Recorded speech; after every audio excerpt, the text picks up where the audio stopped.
My name is Sophia Bennett. I'm 36 years old and I live in Chicago, where winters teach you the patience your parents never did. If stories like this have ever found a quiet corner in your heart, stay with me, tap subscribe so we don't lose each other in the noise.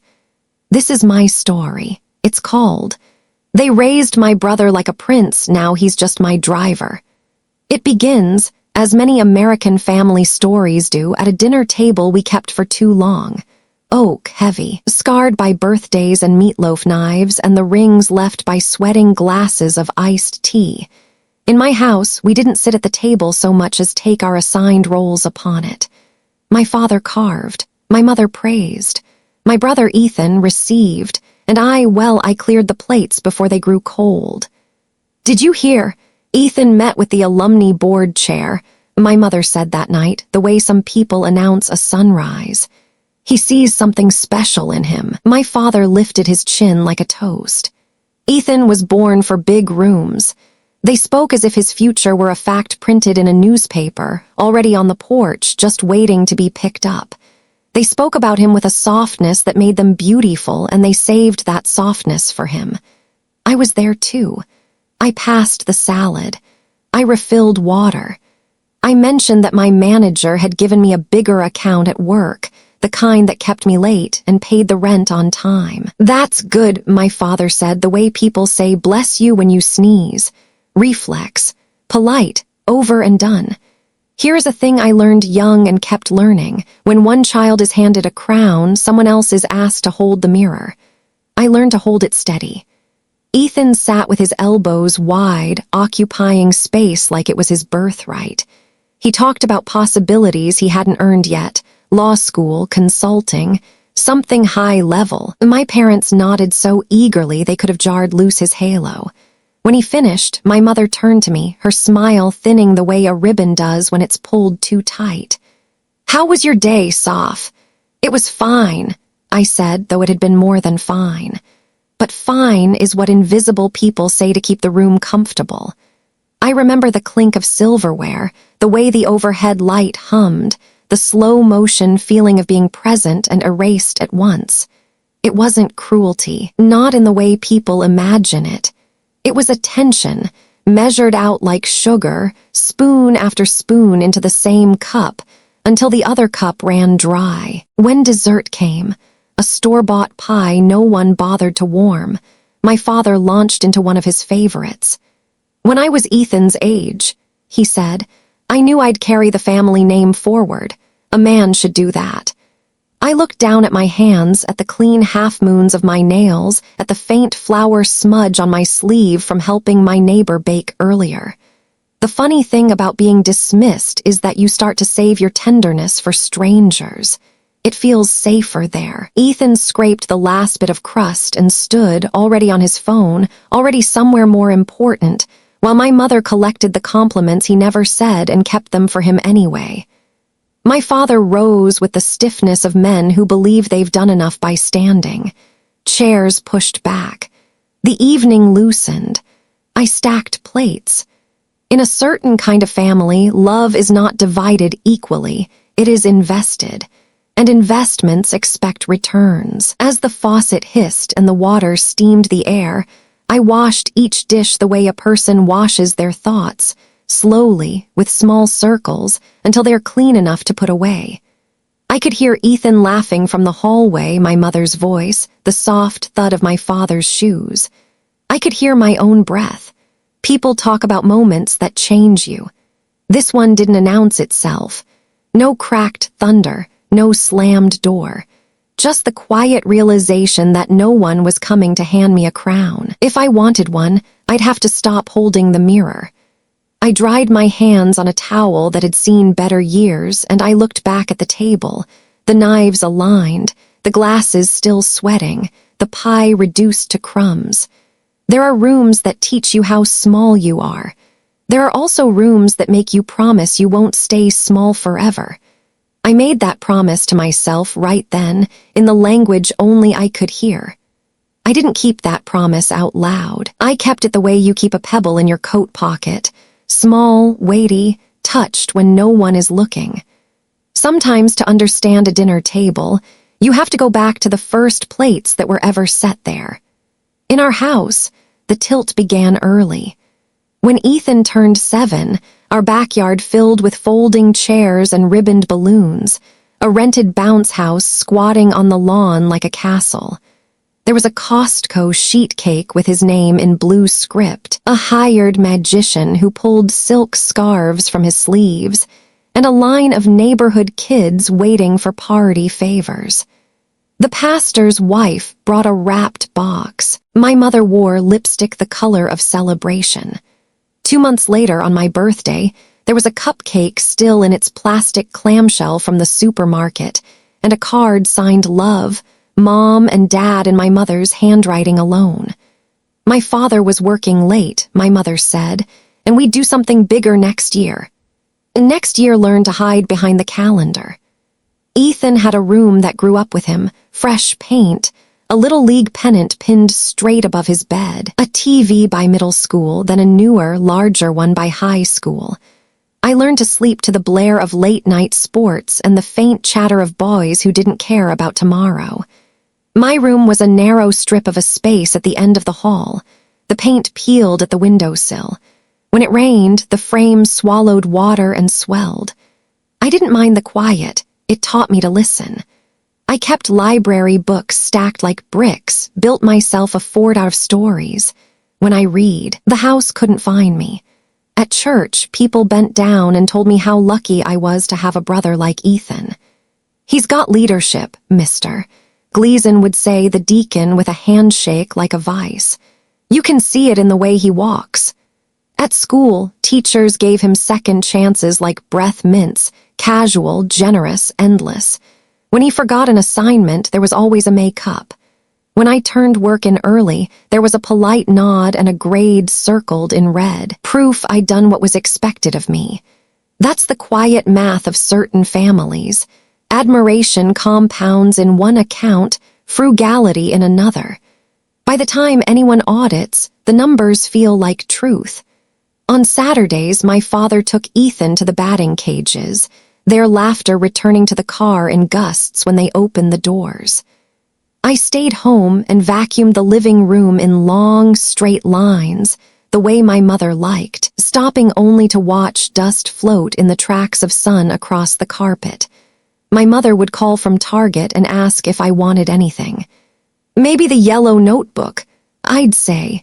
Sometimes it arrived, sometimes it was out of stock, things for me often were. When Ethan brought home a trophy the height of his shin, it went on the mantle. When I won the 8th grade essay contest, my certificate stayed clipped to a refrigerator magnet shaped like a cow. People patted Ethan's back and told him to aim high. People told me I was so helpful. I tried not to notice the difference, but children are barometers.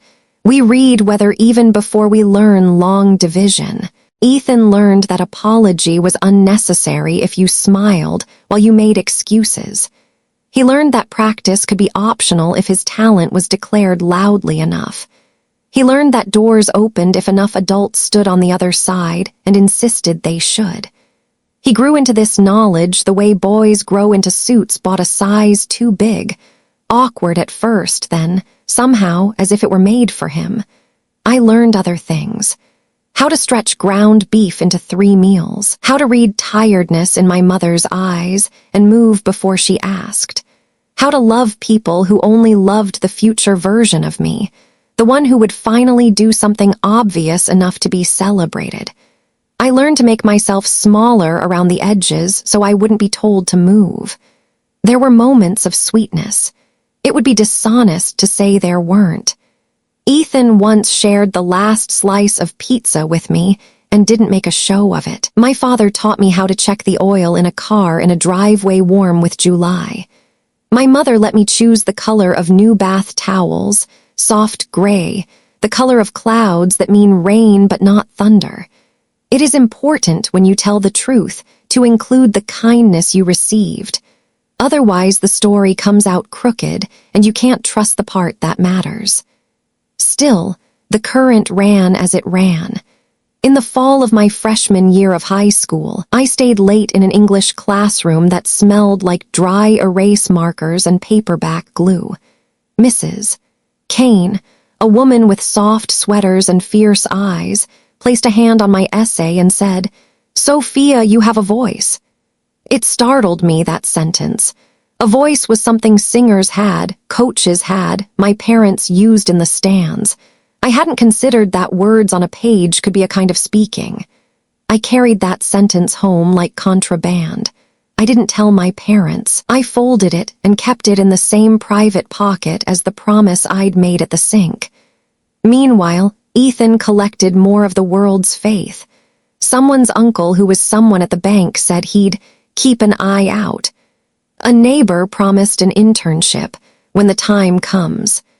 My father told anyone who would listen that his son had options. He told them this at cookouts, at funerals, at the pharmacy when he picked up his blood pressure medication. He told them as if repeating it would put it into the mail like a check. By junior year, Ethan's grades were a patchwork quilt. A few bright squares, many frayed ones. He wasn't cruel. He was careless, which might be a cousin. When deadlines approached, there was always a reason.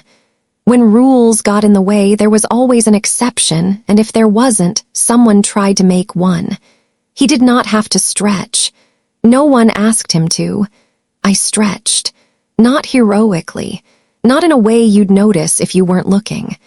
I learned to get up before the house, to run along the lakefront when the sky was the color of a bruise healing. I learned to finish things before they were due so I could afford to be forgotten and still be fine. I learned to speak to strangers with dignity because sometimes strangers reflected back what your family would not. If there was a crown in our house, it glinted most in the spaces between other people's sentences. "He'll make us proud," my mother would say, rinsing grapes in a silver colander. The implication hung in the kitchen steam. "And you, what will you make?" I didn't answer her out loud. I added a page to my notebook.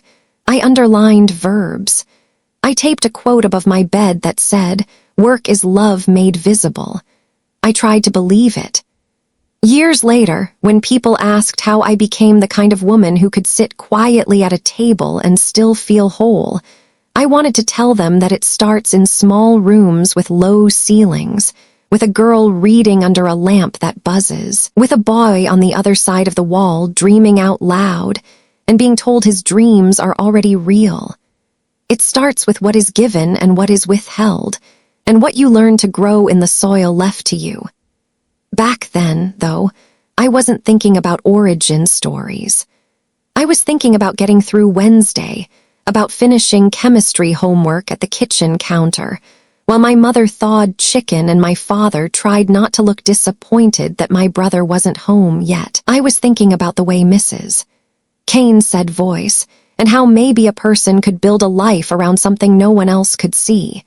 And somewhere underneath it all, under the hum of the refrigerator and the drone of the evening news, the promise in my pocket warmed against my palm. The year I learned the difference between expectation and truth, the house was full of brochures.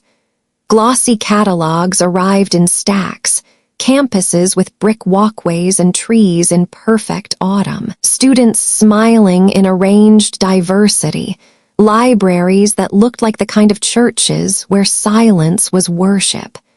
My mother spread them on the coffee table like tarot cards. She pointed to names with the reverence of a map reader. "This one has a top business program," she said. "This one, look at the alumni." She was talking to Ethan, of course. She spoke as if he had already been admitted, as if the world was simply waiting for his measurements so it could tailor itself properly. My father circled tuition numbers with a pen, then drew a line through them, laughed, and said, "We'll figure it out. For our boy, we'll figure it out." I watched from the arm of the sofa, close enough to read the small print, far enough to be out of the photograph. When I picked up a brochure of my own, my mother smiled as if I were humoring a child.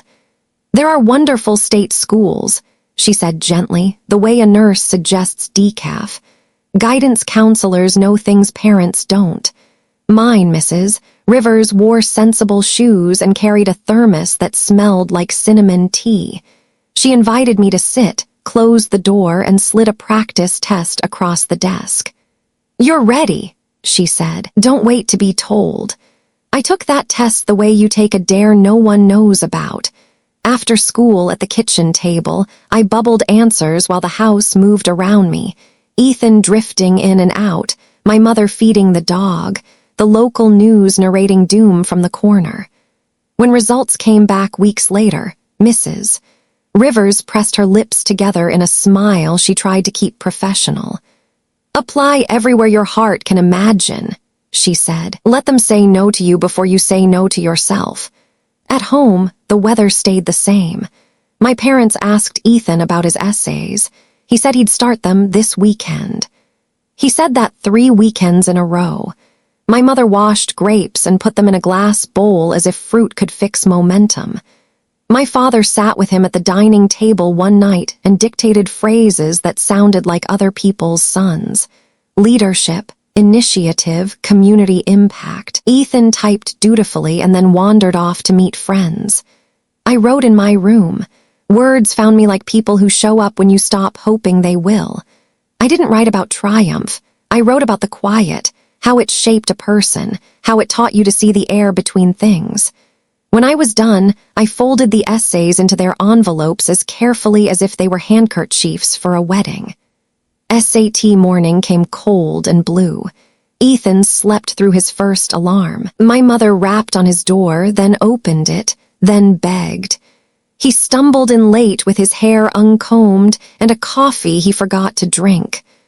I went alone, my pencils sharp, my breath even. In the hallway afterward, kids compared questions like war stories. Ethan shrugged. "Whatever," he said. "They'll see my potential. Potential is a word that will love you if you let it. It asks nothing today and promises everything tomorrow." My parents adored it. They fed it like a house pet. The first envelope came on a Wednesday in March, thick and dignified. I turned it over in my hands 3 times before I opened it. There are letters that change the temperature of a room. This one did. Full scholarship. A school with a library I had cut from a brochure and taped above my desk, because sometimes you have to practice believing. I carried the letter into the kitchen where my mother was rinsing lettuce, where my father was doing the thing men do when they don't know what to do, reading the mail standing up. I placed it on the counter. My mother read the first line, then again, then lifted her eyes and blinked quickly, as if a breeze had surprised her. My father cleared his throat. That's very good, Soph," he said, and then almost immediately, "We should check Ethan's scores." Ethan came home an hour later and tossed a thin envelope onto the table like a joke. "Waitlist," he said, though it wasn't.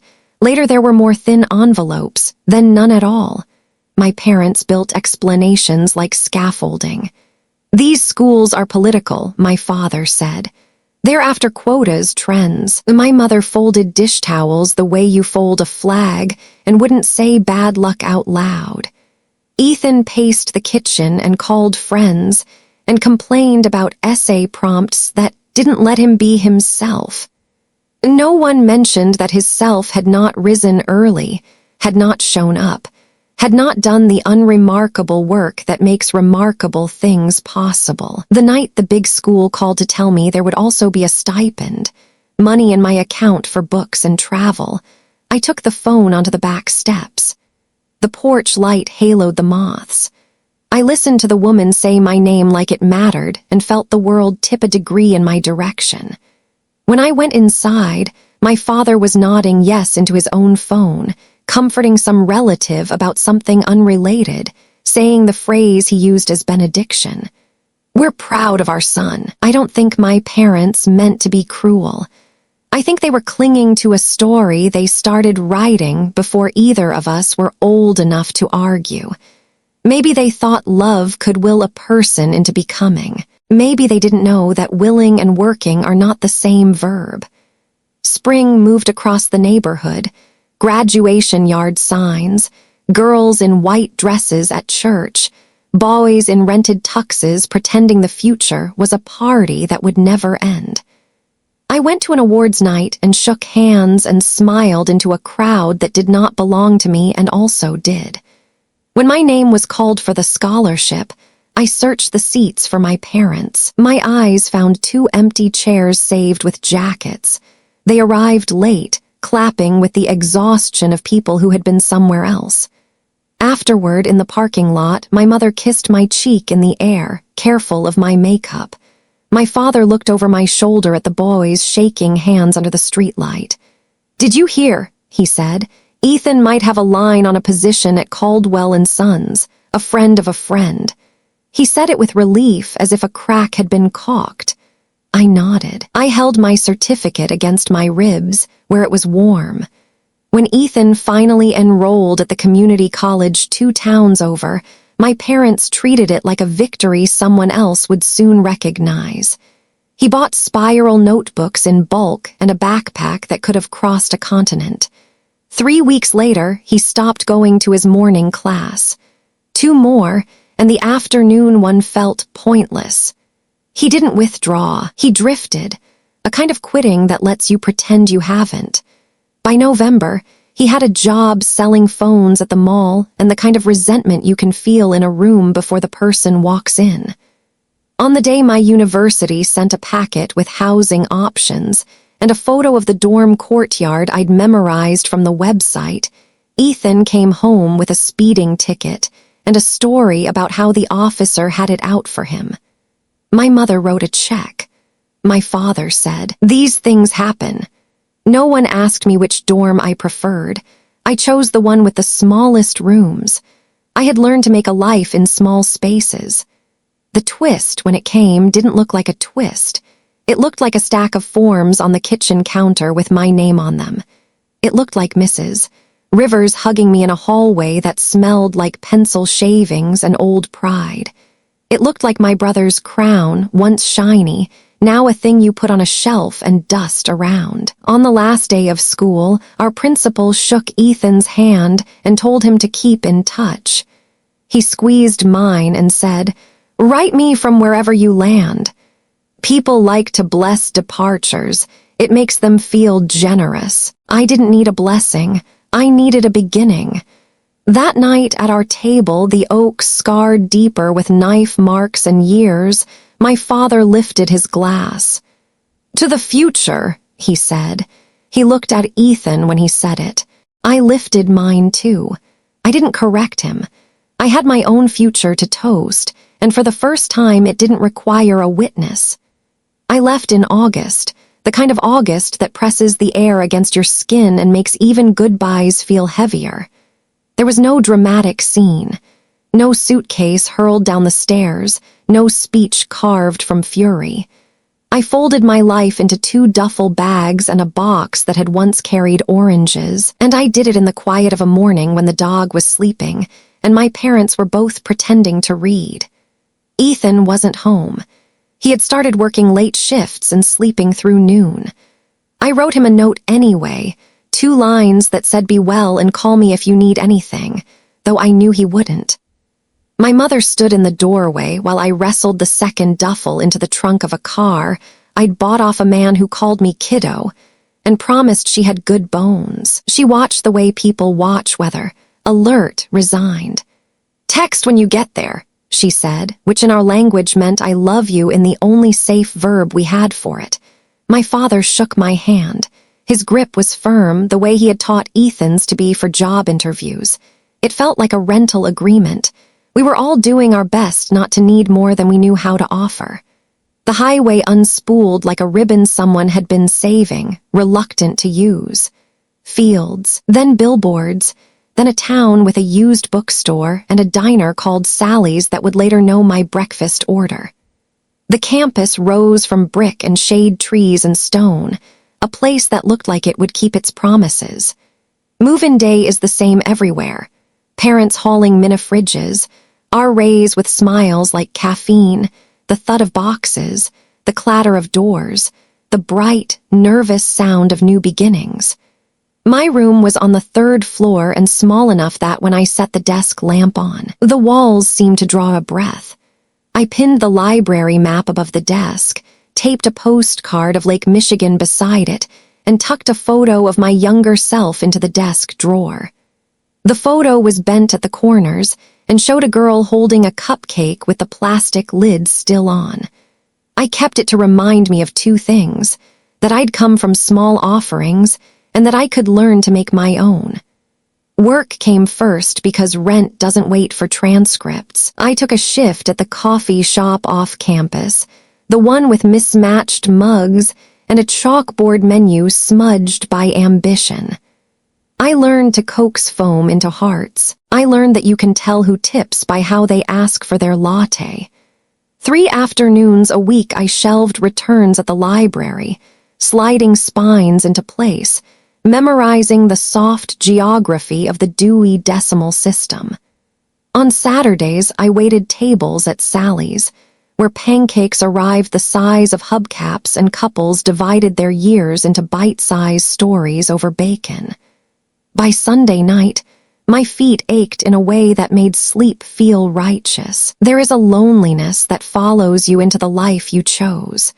It sits with you on the edge of a mattress wrapped in a fitted sheet you wrestled alone, nods while you count the days until the next paycheck, listens without judgment while you wonder if the people who doubted you were just practical. I learned its habits and made room.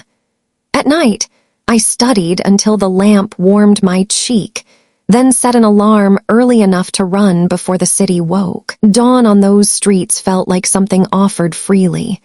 I took it. I didn't talk much about home. When people asked, I told the truth in safe shapes. Chicago, one brother, good schools. If they asked about holidays, I said they were fine, and I meant it in the way I always had, accurate enough to pass. On Thursdays, I called my mother and told her how the classes were. She told me the weather and whether the dog was eating and how the tomatoes in the backyard were failing this year even though she'd tried cages. Maybe the soil's tired, she said, and we both let the sentence be about plants. Ethan texted once, got a new job, sales, decent hours, no punctuation.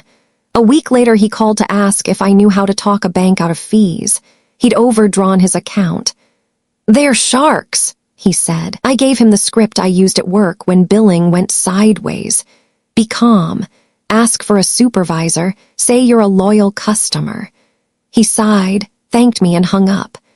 I put the phone face down and breathed like I did on the lakefront, in for 4, hold for 4, out for 6, as if lungs were levers and could lighten anything. In class, something else began to happen. Professors asked questions and silence filled the room the way it does when everyone is waiting for someone else to be brave. I raised my hand. Not always, not heroically, enough to feel the ground shift under me. On the margins of my notes, I copied sentences that made the room larger.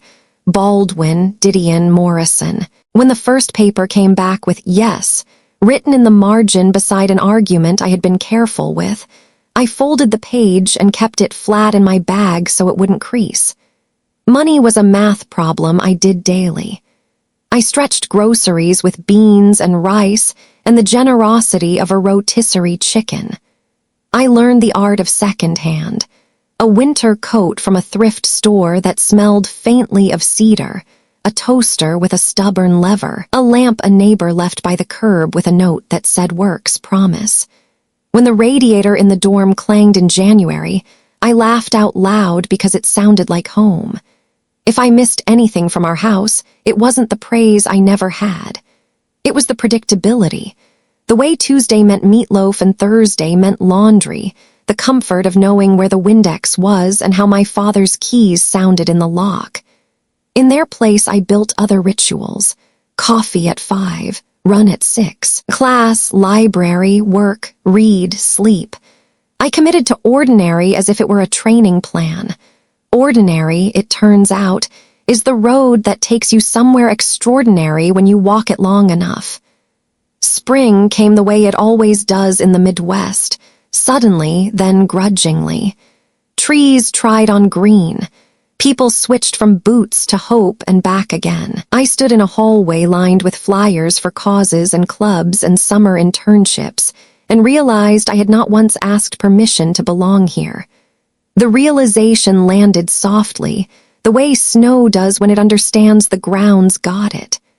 Back home, Ethan's job at the mall had become a job at a different mall. My mother called one night with her voice packed carefully in its case. "He'll find his thing," she said, and I told her I hoped so. My father got on the line and told me he'd heard about a junior analyst opening at a friend's firm if I wanted to try a real office this summer. I thanked him, said I'd apply, and then did the work of actually doing it, writing to people who owed me nothing, following up, sending the best version of myself attached to a PDF. The internship I landed wasn't at his friend's firm. It was at a place where no one knew my last name, where I stapled reports and balanced spreadsheets until the numbers sang, where a woman named Priya told me, "You don't have to apologize before you speak." And I practiced not doing that in small steps until my mouth learned the new route. On a humid evening in June, after a day that had been too long in all the ways that count, I sat on the curb outside my building and ate a peach that dripped down my wrist and onto my knee. The sun pushed itself behind the dorms, and the young maples shivered like they were trying on courage. I thought of the oak table at home, of crowns and mirrors and the arithmetic of love, and I understood, finally, quietly, that leaving had not been a betrayal. It had been a boundary. Some promises you make at a sink with your hands in the suds. Some you keep with both hands on the wheel, moving forward, mile by stubborn mile. The first real raise arrived on a Tuesday, folded into a meeting where no one had time for congratulations. I signed the paper, shook the managing director's hand, and walked back to my desk with a calm I'd practiced. Later, alone in the elevator, I let myself smile. Success, I was learning, prefers understatement. It doesn't bang on the door. It slips the new key into your palm and trusts you to know what to do with it. The city rewarded routine. I woke before the sun, ran along the lake until the light found the water, and counted blessings by the mile. Rent on time, pantry full, shoes that didn't squeak at the office, a friend to text memes to when the day wouldn't end. Work stretched me in the ways I'd once stretched myself, quietly, consistently. I built models until the numbers made sense. I listened longer than I talked. I took notes like I was saving rain. No one at the firm knew that the girl who smiled across a conference table grew up clearing dinner plates other people dirtied. It didn't matter. They saw the work. Sometimes that is enough to change a life. On Sundays after church, an old stone place where the pastor's voice sounded like a worn hymn, I called home. My mother cataloged particulars: the dog's new trick, the neighbor's broken hip, the price of eggs. My father asked about my projects, meaning anything difficult that might prove I was serious. "Keep your head down," he said, generosity in the only grammar he trusted. When he talked about Ethan, he used verbs like almost and about to, verbs that leaned toward a future he couldn't stop believing in.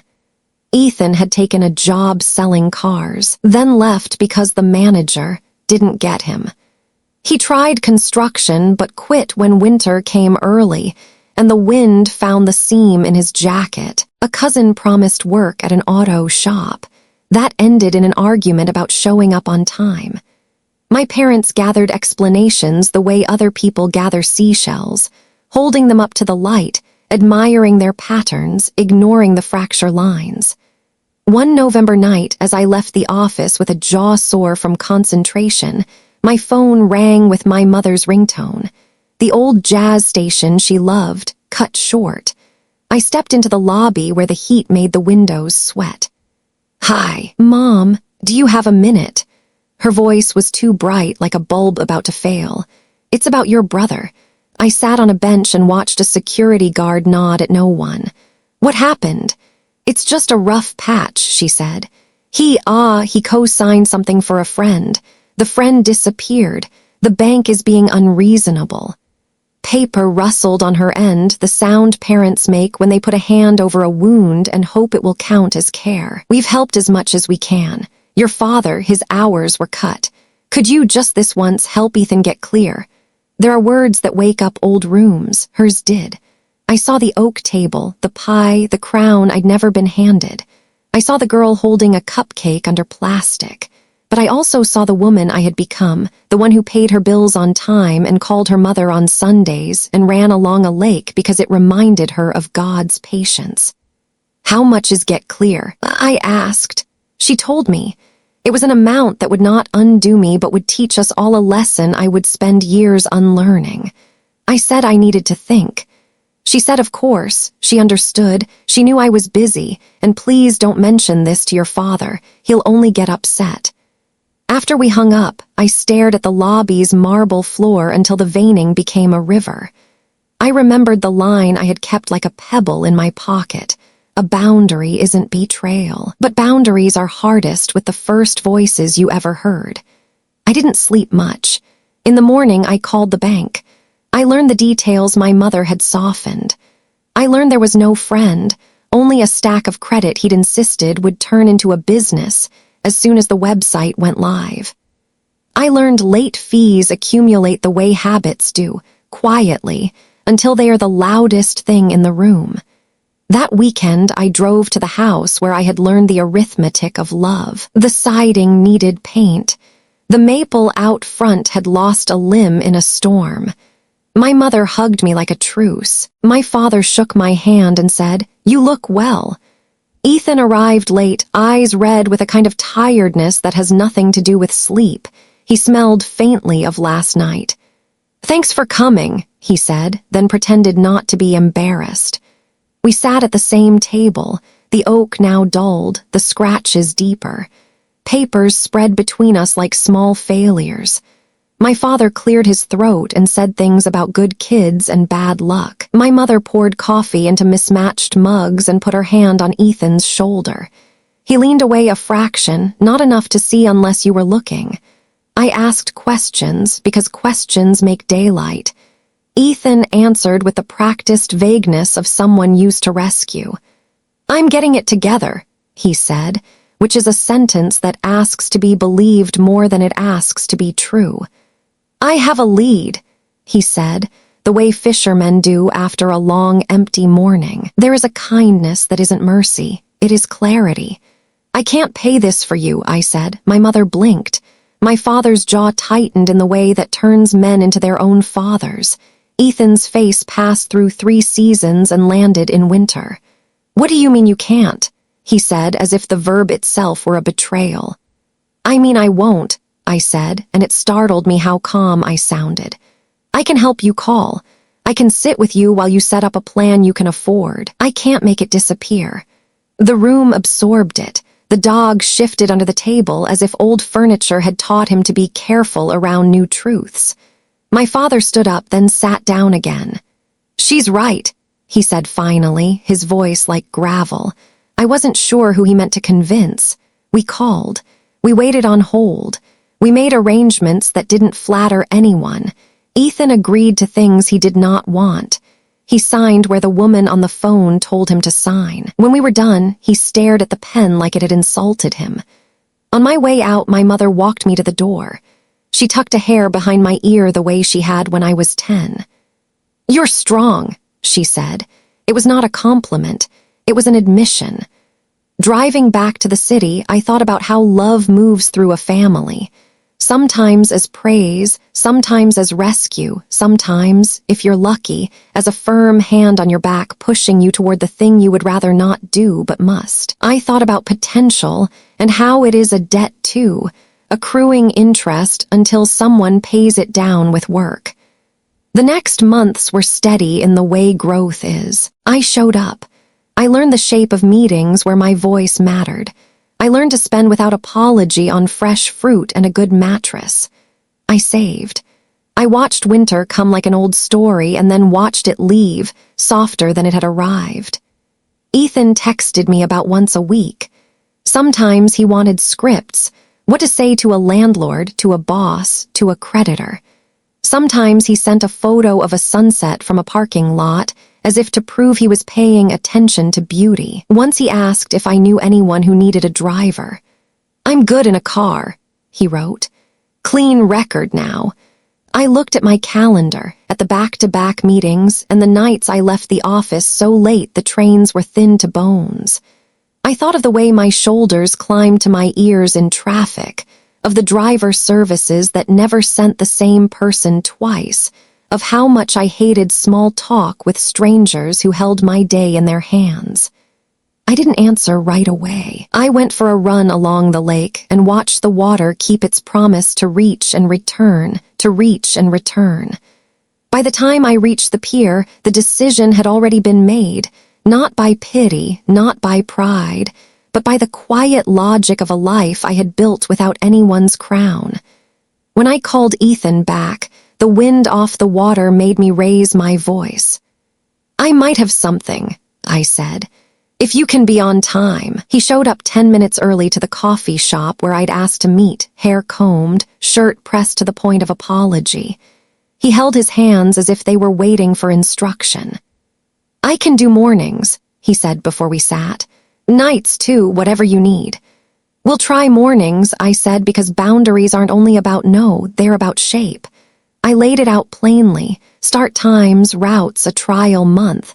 If he was late, the day was lost, 2 latenesses. The job was over. He nodded too fast, the way people nod when they want the conditions to be true before they understand them. I asked for paperwork, license, insurance, a copy of his driving record. He pulled a folded envelope from his back pocket, the edges softened from being carried like a prayer. Everything was there, recently cleaned. I told him I'd pay him as a contractor until I decided if this would be permanent. Weekly invoices, mileage logged in an app I showed him, fuel receipts photographed and sent every Friday before 5. He blinked at the word invoice, then wrote it down in a small notebook I didn't know he owned. The first morning, the car waited at the curb in front of my building. Sedan dark enough to be professional, not so dark it looked like a movie about someone else's life. The air smelled faintly of lemon cleaner and something like hope. When I stepped out, Ethan was standing with his hands clasped, shoulders squared, eyes soft with concentration. He opened the rear door and stepped back, not quite bowing, learning the choreography as he went. "Good morning," he said. "Good morning," I answered, and we let the words be a contract. We drove down Lake Shore before the traffic clenched, the lake tight and blue on our left, downtown waking in glass and steel on our right. He drove like patience, steady, with a courtesy for lanes I didn't know he possessed. At lights, he glanced in the rear view and then away, a respectful check-in. He didn't talk unless I did. I answered emails, circled the day's meetings, and watched the city slip past in slices. Joggers with knit caps, a woman walking a dog in boots, steam lifting from sidewalk grates like the city was exhaling. "Do you prefer Whacker or the drive to get to the loop?" he asked at the second light, professional in a voice I recognized from a boy who had once played at being a man. I told him what I preferred on Mondays versus Thursdays. He made a note on a small index card clipped to the sun visor. At the first building, he pulled close to the curb with a precision that felt like pride. He got out, opened my door, said, "I'll be right here," and then was 38 minutes later when I returned, 52 minutes after that, and so on. The day folded into a rhythm: door, elevator, table, signatures, elevator, door. At noon, he offered me a bottle of water without comment, as if it had appeared because the day required it. Small kindnesses are a skill. He was learning. On Wednesday, a storm broke over the lake with the urgency of a decision. Sleet turned the streets into arguments. Traffic crawled. I called to say I'd be late leaving the office. "I'm already downstairs," he said. "I'll move to the next block so I don't get boxed in." When I came out, the car slid forward like a hand finding yours in the dark. He'd warmed it, cleared the wipers, set the seat to the exact notch I liked. We inched along. He didn't curse once. People change most obviously in the details. He started wearing a watch. He learned my coffee order and the backup order for days when the line was unholy. He found a route that saved 7 minutes between the West Loop and River North at 8:45 a.m., and a different one that saved 5 at 3:30. He kept a lint roller in the door pocket and a spare umbrella under the seat. When he was unsure, he asked. When he was sure, he confirmed. Reliability can be taught. Respect can be, too. The third week he was late. 5 minutes. Then 7. I checked my phone, felt the old script try to climb into my throat. Excuse him. Fill in the gap, be small so the room stays calm. He pulled up, breath visible in the cold, apologized without blame. My alarm failed, he said. I bought a second one on the way here. It won't happen again. It can't, I said, and didn't raise my voice. He nodded like a man receiving a diagnosis and a plan. It didn't happen again. We did a month, then 2. I started to think in we without noticing. We could make it if we left 5 minutes earlier. We might take the lower level if there's a game. When my calendar was a stack of dominoes, he asked the right question. Which one can't fall? We built the day around that tile. My parents found out the way parents do. Not from me, not at first, but from a neighbor who saw Ethan in a dark sedan and told my mother in the checkout line at the grocery store. The phone rang that night. Is it true? My mother asked, voice pitched between wonder and worry.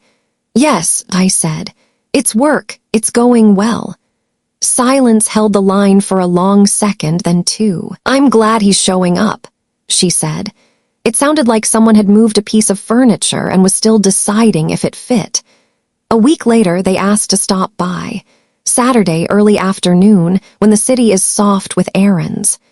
Ethan pulled up just as they turned the corner. He got out, crisp in a navy jacket, and opened my door. My mother's feet slowed. My father took in the scene with the practiced inventory of a man trained to measure worth by posture and timing. No one spoke first. The wind did, lifting the ends of a scarf, brushing leaves along the curb. Hi, Mom. Hi, Dad, I said, stepping onto the sidewalk.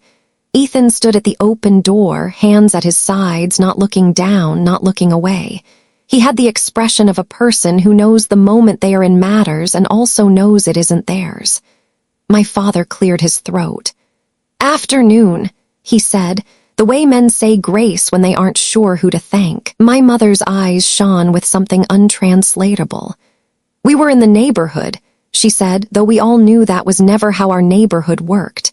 I asked if they wanted to come up for coffee. They said no, they had somewhere to be. My father looked at Ethan the way a mason looks at a wall, checking the line, the weight, the honesty of the angle. You on time? He asked, a test and a mercy in 4 words. Yes, sir, Ethan said. It fit him better than crowns ever had. After they left, we drove in a quiet that wasn't empty. At a light near the river, Ethan spoke without looking back. Thanks for the chance, he said, not sorry. Not finally. Thanks, it was the right word. You earned the next day, I said. Keep earning it. He nodded. The light changed. By spring, the routes had grooves. We became known to doormen and valets and the woman who ran the newsstand that sold 3 kinds of gum and 6 kinds of luck. He learned to wait without fidgeting, to read the day in my shoulders, to ask, do you need quiet or do you need to think out loud? And then to deliver the one I picked. Sometimes, very late, we would leave a building where the floors hummed with ambition and descend into the kind of night the city keeps for those who stayed too long. He'd pull up to my curb, shift into park, and sit a beat before reaching for the handle. The pause held a question we never asked out loud. How did we end up here? In this arrangement, neither of us would have believed if you'd told us at that old oak table. I don't know that life answers questions like that. It does, however, offer scenes. a brother opening a door for his sister, a sister stepping into a car she paid for with mornings and the middle seats on flights and work done when other people were asleep, a pair of parents on a sidewalk looking at the shape of their love now that it had been redistributed by time. Justice rarely shouts. Most days it just arrives on schedule. Winter loosened its grip the way some people do, slowly, with a few last stubborn days to prove a point. By then, the work between us had settled into something sturdy. It wasn't just driving. It was a practice. Arrivals and departures, the measured care of getting one person from where she was to where she needed to be. Trust, as it turns out, accrues like interest when you keep showing up. He kept showing up. On Mondays, he was at the curb before the building's lights blinked awake, thermos in the cup holder, the day's first route already checked against traffic reports. On Fridays, he eased the car to a stop like he was landing something that shouldn't be jarred. My week, my nerves, the small fragile peace you earn by surviving 5 days in a row. He learned that the difference between a good day and a bad one can be 7 minutes and a green light on lower whacker. He learned that some silences are thoughtful and others are bruised, and that, if he wasn't sure which kind he was in, it was safest to wait. I learned, too. I learned that being carried, efficiently, competently, without commentary, wasn't the same as being coddled. I learned I could accept help that I paid for without owing anyone a piece of myself. I learned my body knew how to exhale in the first 30 seconds of a drive if I trusted the hands on the wheel. And slowly, the story inside our family started to rewrite itself, not with declarations but with scenes that refused to be ignored. One evening in April, my mother called to ask if I could come for Sunday dinner. "Nothing big," she said. "Just roast chicken." In our house, roast chicken had been for celebrations that didn't want to admit they were celebrations. I said I'd be there. I didn't ask who else was coming. Some questions don't belong on the phone. Ethan dropped me at the house and then parked 2 blocks away as we'd agreed. His idea, not mine. "The driveway, it complicates things," he'd said, and I'd understood. He came in through the kitchen a few minutes later, carrying a bag of bakery rolls and looking, for the first time in a long time, like a guest instead of a problem. We ate at the same oak table, now dressed in a clean cloth, a bowl of peas sweating butter to prove the point. My father carved with the deliberate care of a man who still believes in doing small things correctly. My mother passed me the first plate. "You should eat," she said, which in our language had always meant "I see you," and I don't know what else to say. Conversation went where it always goes when people are afraid they might say the thing they mean. Weather, work, the neighbor's fence. Halfway through the meal, my father put down his fork. "You're on time," he said to Ethan, and it could have been an accusation in a different decade. Here it was something else. "I am," Ethan said, not looking down. "It helps when you know someone is counting on you." We all sat with that sentence. My mother wiped a clean corner of the table as if she'd missed a spot that only memory could see. After dinner, I stacked plates because muscle memory is a loyal servant. Ethan stood beside me at the sink, drying each one without being asked, the rhythm of pass and fold sturdy between us. My mother watched us from the doorway, hands tucked into her sweater sleeves. "When you were little," she said, "you too used to build forts out of couch cushions and get crumbs everywhere." She smiled, a quick, startled thing that looked like tripping over a photograph. "I forgot that until just now. People think apologies come dressed as apologies. In some families, they show up as stories you're finally allowed to keep." On the drive back to the city, Ethan took the long way along the lake. The water had that slate color it gets when the sky can't make up its mind.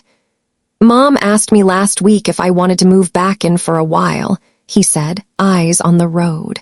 I told her no. "Good," I said and left it there. He didn't need my approval. He needed to hear his own decision out loud. He had temptations, and not all of them were dramatic. An old friend texted to say there was easy money driving nights for a guy who didn't want questions asked. Someone else offered him a piece of a startup that lived entirely on a social media page. He showed me the messages and waited while I read them. I handed the phone back. "You already know," I said. He deleted the threads, one by one, and then set the phone face down on the console as if it needed a moment. We found a new cadence. He started carrying a small toolkit in the trunk for dumb emergencies: loose license plate, rattling panel, a windshield wiper that needed coaxing back into duty. He made a playlist for early mornings and another for evenings when my brain was too full for words. When I had to give a presentation to a room that had previously only seen me as support staff, he drove a route that rolled the nerves out of my shoulders and then said, as I opened the door, "You've already done the hard part." He meant the work, the preparation, the years of being the person who showed up. I did well. Not brilliantly, not miraculously. Well, afterwards, he didn't ask how it went. He set the seat warmer and handed me a bottle of water, and we merged into traffic like we had learned to move with what the day gave us. The call about my father's blood pressure came on a Tuesday. "He's fine," my mother said, which meant he was not fine, but he was not currently dying. "They want him to rest. Could you maybe come by this weekend? I think he wants to show you the new bird feeder." We went. Ethan sat in the living room like a guest who knew where the good coasters were. My father told me about finches and seed blends and a squirrel he was determined to outsmart. When I stood to make tea, Ethan stood too. In the kitchen, my mother touched the edge of the counter as if verifying it was still there. "You're good to him," she said, meaning my father, meaning my brother, meaning me. She looked at the kettle, then at me. "I didn't know how to be fair," she said, and the sentence landed between us like a folded flag. "I thought love would cover it." "It covers a lot," I said. "Some things still need measuring." She nodded once like a person signing a form after reading every line. On the way back, the sky broke into a kind of gold the city saves for those who happen to be looking up. We hit 3 greens in a row, a small, absurd grace. At a red light, Ethan glanced in the rear view and caught my eye. "Do you ever think about, I don't know, what it would have been like if—" He didn't finish. He didn't need to. "All the time," I said, and then not at all. He laughed, a brief, surprised sound. "Yeah," he said, "that." By summer, he had saved enough to replace his watch with one that would last. He showed it to me not for praise, but as evidence. He'd started leaving early to pick up an elderly neighbor for dialysis on the days he didn't have me before 8. "It's on my way," he said, as if goodness needed an alibi. We were not healed. Families don't heal like cuts. They heal like bones, calcifying around the break, learning a new shape for strength.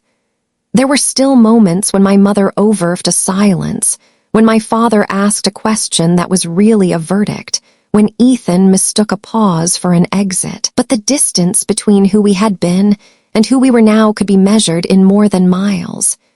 It could be measured in the way we put our hands to the work in front of us without asking for a crown or a mirror. One evening late, we idled at a light near the river where the water flickers with whatever mercy it can borrow from the buildings. A group of young men crossed in front of us, shoulders wide with unearned certainty, laughter that didn't know its own volume. Ethan watched them pass and didn't envy them.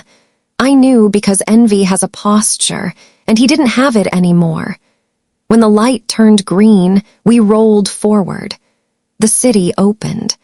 The night did what nights do when you've earned your sleep, and I thought, not with triumph but with a quiet gratitude I could feel in my ribs, we had kept our small promises long enough for them to become a life. Spring gave way to the kind of summer Chicago pretends it invented, blue so clean it feels laundered, heat that makes the lake look like an invitation.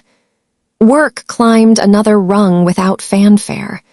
A client who used to copy me on emails began asking for me by name. My calendar filled with meetings where I wasn't taking notes for someone else. I was the one being asked to decide. On a Wednesday evening, my boss stopped at my doorway, knuckles on the frame like a casual drum. "We're opening a new book," she said. "I want you on point. Travel every few weeks. We'll make it worth your while." It wasn't a speech. It was trust, stamped and handed over. I told her yes, of course, and then sat very still after she left, the way you do when a bird lands near your hand and you don't want to scare it. The travel began quietly. LaGuardia on a Monday before sunrise, O'Hare on a Friday that had run out of patience, an outhand back to Dallas that taught me the algebra of gate changes. Ethan adjusted without complaint. He learned the flight schedules like a language. He knew which terminal coffee didn't taste like punishment. He kept the car a shade past the pickup lanes, where security wouldn't bark and I could slide in without the theater of hurry. "Carry on." He'd ask at 4:50 a.m., a question with 3 answers he'd already prepared for. Small bag means we can cut it close. Roller means leave 10 minutes early. Garment bag means the day is serious and silence will be useful. We didn't rehearse this. We just lived it until it became true. Setbacks test the shape of progress. The first came on a Tuesday when the sky had gone the color of unripe pears and stayed there. We were halfway to a client when a delivery truck changed its mind about a lane and kissed the front quarter panel. No screech, no spin, just that sickening thud life uses when it wants your attention. We pulled to the shoulder. Ethan put the car in park and exhaled like a man taking stock of himself. "You okay?" he asked, already opening his door. "I'm fine," I said, and was. He handled it. Insurance, photos, a conversation with a driver who wanted to be anywhere else. He kept his voice even. He didn't apologize for physics. He asked for a supervisor, got a repair appointment, and by the time I finished my meeting by phone from the passenger seat, he had a rental arranged and a message drafted to the building manager about parking during the fix. Later, when he thought I wasn't looking, he held the damaged fender with both hands the way you hold an old dog's face. Not ownership, accountability. The second setback looked like opportunity. An old friend texted him a job offer that read like cliché: cash, no paperwork nights, good money if you don't mind the gray areas. He showed me the message without commentary, the way you lay down a card you know will lose but needs to be played. "Tempting?" I asked. "Easy is always tempting," he said, "but easy is how I got broke." He deleted the thread and didn't mention it again. Family has a way of testing you too. My mother called one afternoon with the sound of a waiting room in her throat. "It's nothing," she said, which meant it wasn't nothing. "But the doctor wants to keep me overnight. Your father says not to fuss. I am not asking you to come, I'm just telling you where I am." We went. Of course we went. Ethan navigated the hospital maze like he'd been practicing. He found the chair that didn't rattle, the vending machine that ate your dollar and then gave it back if you pressed the coin return with your thumb just so. My mother's face softened when she saw us. "They're running tests," she said, a phrase that covers both fear and hope. My father stood at the window, hands in his pockets as if holding on to himself. We sat through the afternoon, and when the doctor finally arrived with words like manageable and medication and follow-up, the room exhaled. On the drive home, Ethan said nothing until we hit Lake Shore, where the city opens its arms. "I can take her to appointments," he said. "On days you can't." I nodded. "She'll say she doesn't want to be a bother." "She's not," he said, and left no space for argument. Some weekends we went back to the house to help with small things that had grown large. Gutters, a stubborn screen door, a faucet that wept. One Saturday, my mother pointed at the dining room and said, "I'm thinking of selling the table. The oak, the altar where we learned our parts. "It's too big. It hurts my back to polish. I want something we can move." We stood around it like a family at a wake. My father traced a scratch with his fingertip when I recognized from a Thanksgiving my uncle had insisted the knife could handle the bone. Ethan slid his hands under the edge and tested the weight. "We could donate it," he said. "Somewhere it will matter again." We did, the four of us, because it took all of us. Tilted and lifted and shuffled and rested and laughed once when my father swore, and then apologized to furniture out of habit. We wedged it through the doorway with the kind of coordination humans find when they agree about a goal. At the charity shop, a man with a tape measure wrote "beautiful" on a clipboard and promised it would end up in a place where people would sit long enough to change each other. Back at the house, the empty rectangle on the floor looked like a healed scar. My mother brought out a card table she'd kept for holidays that never overflowed. "Temporary," she said, "until we find the right thing." We ate takeout tacos off paper plates, and no one compared anyone to anyone. When salsa landed on the tablecloth that wasn't meant for it, my mother laughed and didn't apologize. Work asked more of me in ways that felt like permission to become. I started leading calls. I started interrupting men who had never before been interrupted by women like me. I started to feel my voice in my chest before I heard it in the room. Ethan adjusted alongside. He built in buffers I didn't know to ask for, 10 minutes here for a breath, a detour there to avoid a protest that would have stalled the day. On mornings when he sensed I was holding too many thoughts by their tails, he'd choose the route that crossed the river twice. Watching water move convinced my brain not everything required my hand on it to flow. He wasn't perfect. No one is. Once, he forgot to submit an invoice and texted in a panic at 10 p.m. "It can wait until morning," I wrote back. "Set a reminder, then sleep." He set the reminder. He slept. In the morning, he sent the invoice with a note in the footer that made me smile. "Thank you for your business." He'd found a template and kept what mattered. Another time, a friend called him chauffeur to his face in a tone that wanted to wound. Ethan took a breath I recognized from the days he was trying not to be his worst self. "I'm a driver," he said. "I get people where they need to be." When he told me about it later, he didn't ask for a medal. He just reported weather. By late summer, the hospital bracelets were in a drawer and my mother could make it around the block without stopping. My father had started liking decaf. He pretended he didn't. The new dining table arrived, a sturdy, lighter wood with leaves you could add when life required more room. We ate roasted chicken at it the first Sunday, because some traditions deserve to survive the furniture. After dessert, my mother brought out a box of photographs we hadn't seen in years. We sifted through them like archaeologists who knew the civilization intimately but wanted to be surprised. There we were with couch cushion forts and popsicles. There was Ethan in a uniform, tiny and delighted. There I was with a science fair ribbon and a haircut that had lost the argument.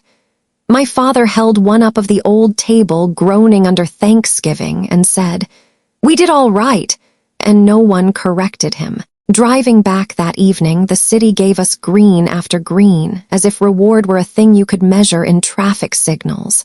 At a long red, Ethan tapped the steering wheel twice, an old habit newly gentled. "You remember that altar call they used to do at church?" he said, eyes on the light. "How people would go up when they were ready." I laughed. "We're not doing metaphors at intersections, are we?" "Maybe," he said.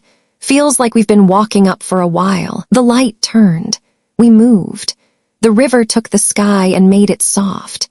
In the rear view, his eyes met mine for a second and then went back to the road, the way a good driver's should. We had not arrived. That's not what life is. But the map at last was ours. The promotion came with a new door, glass, my name etched in a font that didn't apologize for itself. People stopped at that door before walking in, the way you pause at the edge of a rug you're not sure you're allowed to step on. I kept the space spare. A plant that forgave me for forgetting it, a framed map of the lakefront, a stack of yellow legal pads that made me feel like ideas could be caught and kept. Work asked for more, and for once I didn't translate that as be grateful and quiet. A client challenged a model I'd built. I pulled my chair closer to the table, uncapped a pen, and walked them through the logic until the room stopped bristling. Afterward, my boss, who did not give easy praise, said, "Good, do more of that." The words were small, the permission was not. My calendar became a chessboard, pieces moving in patterns that would make sense if I looked from above. Ethan looked from above for me. He built buffers into my days like a person tucking extra cash into an envelope marked emergencies. 10 minutes here for breathing. 15 there for walking slowly and not explaining why. When travel doubled, he learned the infield of O'Hare, how to cut from H to K without courting chaos, which security lines favored people with laptop discipline, which escalators never broke. He printed a pack of business cards that said only his name and a phone number. "For referrals," he shrugged, as if he'd found a wallet and decided to return it to its owner. By August, he had 3 regulars besides me.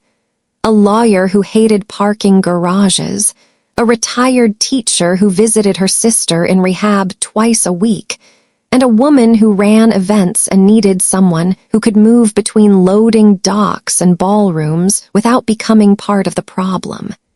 He kept a paper calendar on his kitchen wall and a digital one on his phone. He sent me his schedule at the start of each week with windows highlighted for me in a color that wasn't flashy, but also wasn't easy to miss. "If this ever doesn't work," he said, "we'll fix it." We were both allergic to promises we couldn't keep. We kept the ones we could and called that adulthood. My mother's health steadied into a discipline, pills lined up like music notes in a plastic case, appointments kept with the fussiness of people who had learned the cost of skipping. Ethan took her most weeks. "He's very punctual," she told me once, as if she were reporting on a new colleague. "And he doesn't complain about the elevator." I pictured him bracing the door with the heel of his shoe so she wouldn't hurry. It made something in my chest unclench. On a Sunday in September, my parents asked us to come for dinner to mark the season. No birthdays, no announcements, just fall arriving like a soft drum roll on the trees. The new table held us comfortably. The old table would have insisted on a larger argument. We ate roast vegetables. My mother had arranged with the care she used to reserve for platters she carried to church potlucks. My father told a story about a neighbor's snowblower with an attention to detail that, decades earlier, had been spent on my brother's potential. He looked at Ethan when he asked follow-up questions. He looked at me when he wanted an answer that made plans. After pie, my mother brought out envelopes, 4 of them, each with a name. Inside were photocopies of documents she called our boring binder. Medical directives, a list of accounts, the number for a plumber she trusted, a note that said do not let your father climb ladders. "We were wrong to assume you would figure it out when the time came," she said, eyes on the papers. "We are trying not to be wrong in that way anymore." The apology was a practical one. It was also the kind that counts. On the way back to the city, Ethan merged onto the drive with the confidence of a man who knows the car's weight and the wind's mind. "They are different," he said, not a question. "We're different," I said. We were. That fall, I started taking a midweek writing class in a room with bad lighting and good intentions. The instructor, overly fond of scarves and similes, asked us to write about a table. I wrote about oak and altars and the way dinner can split into we and you without anyone changing seats. After class, a woman with ink on her fingers stopped me in the hall. "That line about crowns and mirrors," she said. I felt it in my teeth. I walked home under a sky already rehearsing for winter and let myself be proud of the sentence, but more of the fact that I had finally given my voice a room to walk around in. Ethan used the same hour on Wednesdays for a defensive driving course that would lower his insurance. He sent me a photo of the certificate, not because I needed to see it, but because he did. We were both earning credentials we used to think belonged to other people. Progress doesn't call ahead. It just arrives and waits to see if you'll notice. One Tuesday, a junior analyst came to my office with a spreadsheet that looked like panic, numbers that didn't reconcile, a deadline that refused to move. I pulled a chair beside mine and said, "Let's sit in it until it makes sense." We did. 2 hours later, it did. As he left, he hesitated in the doorway. "Thank you for not making me feel like an idiot," he said, the way a person thanks you for pulling them out of a river without telling anyone they'd fallen in. That night, Ethan texted from a garage under a hotel where reception was a rumor. "Running late, client added a stop, will still make your 7:30. He did. He always did now. When he dropped me at home, he handed me a manila envelope. "Invoice," he said, and then with a crooked grin, "on time."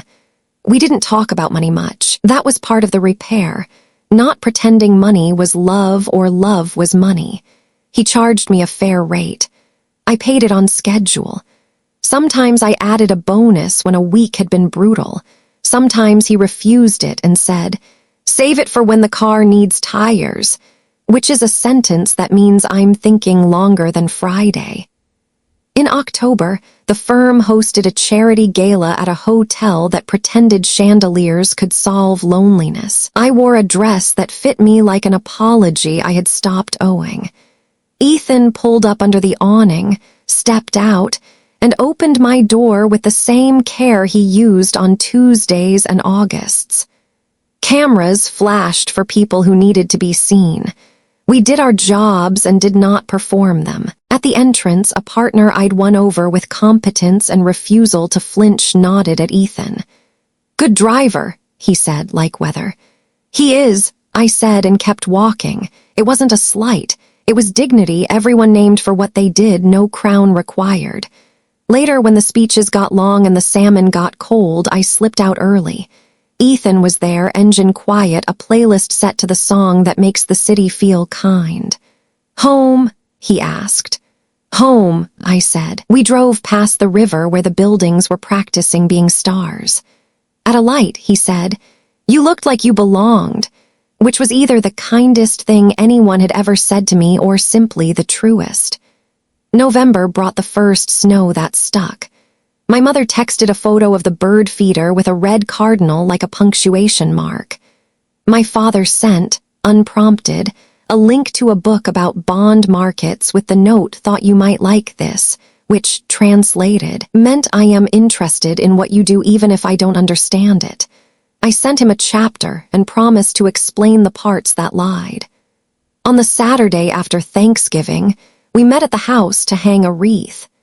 Ethan parked on the street without blocking the neighbor's driveway. I noticed because I used to notice where he did not. Inside, the new table wore a runner my mother had sewn from fabric that didn't match anything and therefore matched everything. We ate leftovers and told the kinds of stories families tell when they're choosing which version of themselves to keep.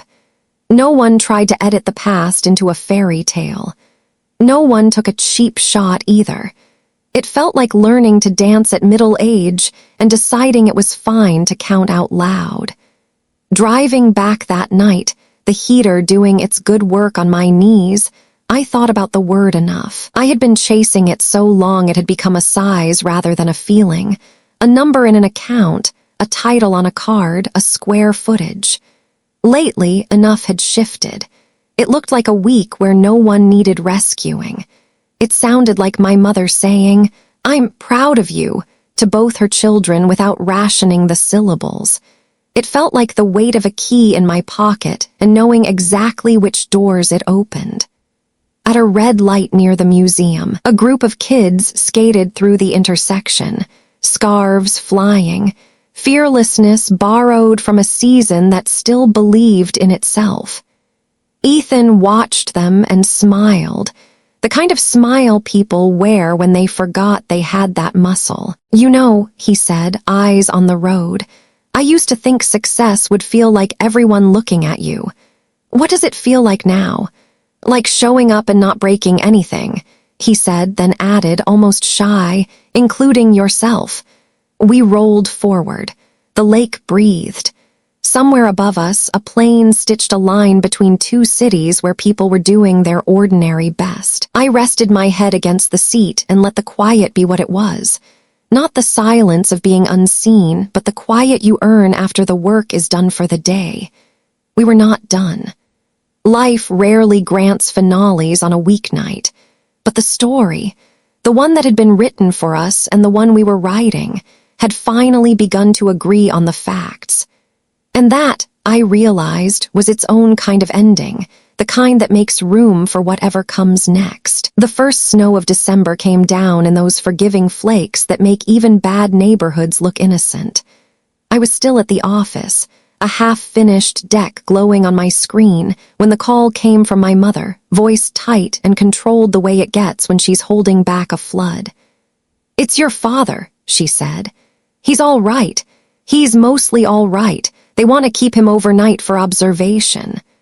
I was already standing, shutting the laptop with one hand, shrugging into my coat with the other. "Where?" She named the hospital. I texted Ethan one word, "hospital," and by the time the elevator released me into the lobby, he was at the curb, hazard lights winking like a heartbeat.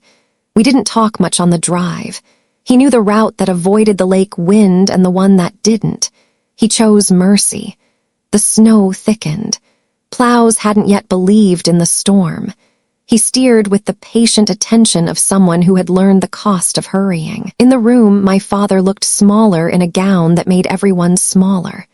"Just a scare," he said, as if scaring us were a hobby he dabbled in. The monitor stitched green lines into proof of life.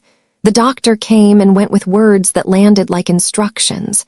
"Adjust the medication, walk more, salt less, come back if." My mother nodded, the way students nod when they decide notes will save them.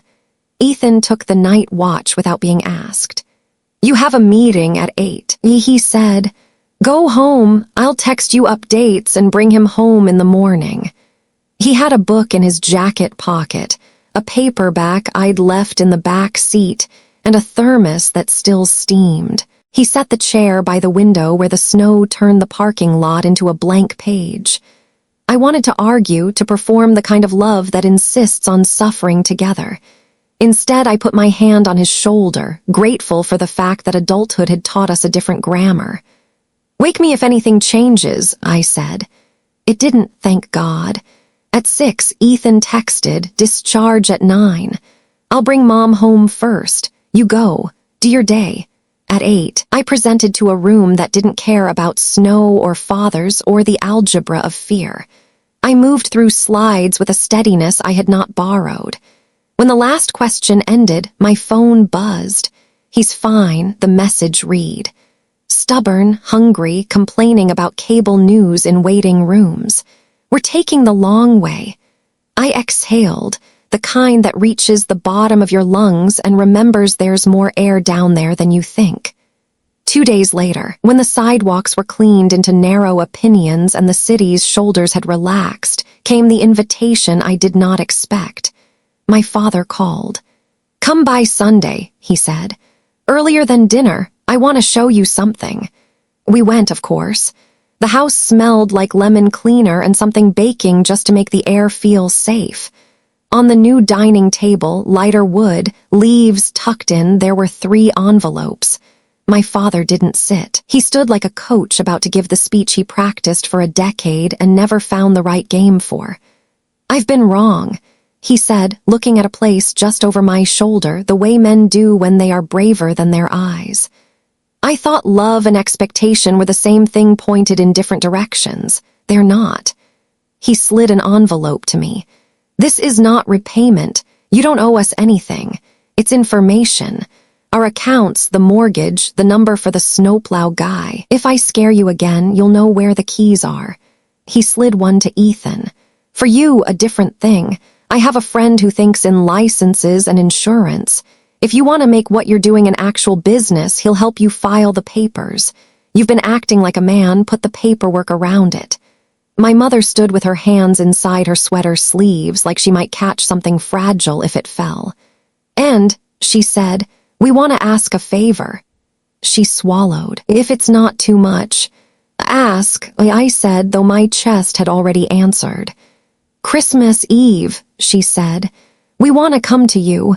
The drive makes your father nervous at night." "Ethan," she looked at him, could you drive us? And Soph, do you have room at your table?" I thought of the oak, of altars and assignments, and the way roast chicken once meant victory we kept from each other. I thought of my apartment, small, tidy, with a table that had learned how to hold more than plates. "Yes," I said. "Of course." On Christmas Eve, the city performed its best version of itself. Lights gentled into windows, trees in living rooms making ordinary couches look like company. Ethan pulled up in front of my parents' house 5 minutes early. My father wore a scarf like he'd been coached. My mother carried a pie in a towel, an heirloom she refused to name. Ethan opened the rear door for them the way he opens it for me, with that small, dignified half step that says, "I see you and I'm here for the hinge." My father paused, then did something that made the air rearrange itself.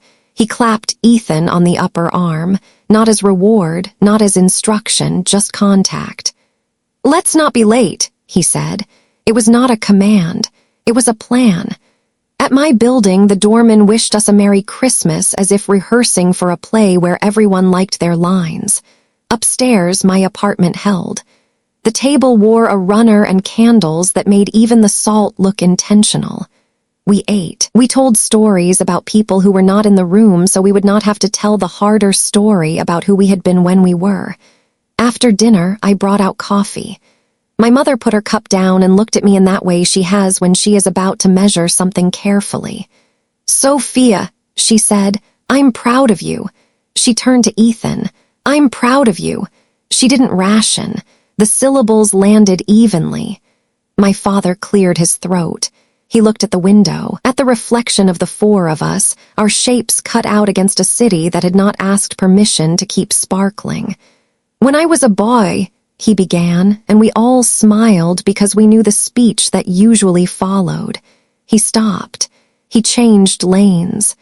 "When I was a boy, I thought a man's job was to carry the name forward." He nodded toward me. "Turns out a daughter can carry a lot." He nodded toward Ethan. "Turns out a son can carry the door and the day and the doctor's orders and his own weight. Turns out I was using the wrong map." No one clapped. We didn't need to. Some confessions want silence to keep them from evaporating. When it was time to go, Ethan fetched their coats, warmed the car, and pulled to the curb with a precision that made everything feel designed. My parents hugged me in the vestibule that smells like other people's perfume. My father whispered, "Good work," into my hair, a line he used to save for scores and trophies handed to someone who wasn't me. I didn't cry. Not then. Downstairs, the wind found the corners and scolded them. Ethan stood by the open door, waiting. My parents slid in. He closed them into their own quiet. I stayed at the curb and watched the car pull away, taillights making red commas in the snow. A sentence paused, not ended. The next morning, I found an envelope under my door in my mother's slanted hand. Inside was a photograph, the four of us at my table, candles making halos out of everyday faces. On the back, in my father's block letters, a single line, "We'll come to you next year, too." I put the photo on the fridge with a magnet shaped like a bird. When the kettle clicked, I poured water over coffee grounds and let the day enter without hurry. Down on the street, the city resumed its ordinary miracles. Buses arriving, dogs deciding where to be, cars carrying people from where they were to where they were needed. Somewhere out there, my brother was driving, and our parents were watching the road and not the past, and I, finally, was exactly where I belonged. The years ahead didn't need to be foretold. They only needed to be lived. Our family wasn't perfect, no family is. The scars of old favoritism, the echoes of silence, the long shadow of a crown handed too soon, those don't disappear. But they softened. They became part of the story, not the whole of it. Ethan still drives. Some mornings, when I slide into the back seat, I catch the reflection of his face in the rearview mirror and see not the boy who was crowned, nor the man who stumbled, but a brother steady enough to carry what is his. My parents, older now, sit at my table without ceremony. We eat, we laugh, we argue about things small enough to forgive. And well, I've learned that invisibility was never the end of me. It was the soil I grew from. If you've followed me through this journey, I want you to take this with you. Justice doesn't always arrive like thunder. Sometimes it comes like a car at the curb, right on time, door open, waiting for you to step into the life you've built. And to you, who have listened with patience, thank you. Thank you for giving me your time, your quiet, your company in this story. I wish you health, I wish you peace, and most of all, I wish your home to be filled with the kind of love that sees you clearly. If this story touched you, consider subscribing, so we can keep walking through these truths together. Until next time, take care of yourself and of the family you choose and the family you make.